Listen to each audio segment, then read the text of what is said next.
Metabolic syndrome, these are the 5. You might first think about diabetes, high blood, and blood cholesterol, but actually when you talk about metabolic syndrome, we screen for these 5. Low HDL, high triglycerides, visceral obesity, insulin resistance. So it's not just high blood sugar, it's also that your body is no longer responding to insulin. And that is what is causing the high blood sugar. So the high blood sugar will just be a offshoot of your insulin receptors no longer being responsive to insulin. And hypertension. So that's metabolic syndrome.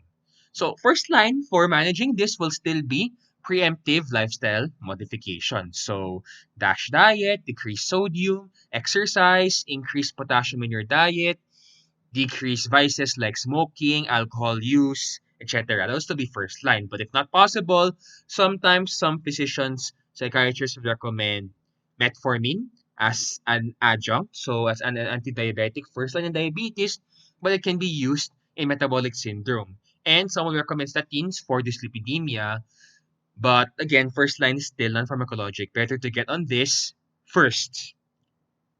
And sleep management, important here because if the sleep is not proper, then there will also be poor metabolism, which can worsen metabolic syndrome. How does monitoring happen? We want to check the usual fasting blood glucose, FBG, and HbA1c, or OGTT, oral glucose tolerance test. We discussed this in the endocrine system in your physiology lecture. And for dyslipidemia, fasting lipid profile. But if you're resource strapped, there are recommendations. Now take note there, we have a different schedule for all antipsychotics and for clozapine or olanzapine. So I think you're already getting a hint which antipsychotics have a higher risk and severity of metabolic syndrome as compared to the other antipsychotics. That would be clozapine and olanzapine. But if your area is resource strapped or the service user is resource strapped, then there are some minimum monitoring you can actually recommend. What are the theories for metabolic side effects? How do they occur exactly? There are many theories, but it's not entirely sure. One is there's just an unknown receptor. We don't know what receptor it is, so we'll call it receptor X.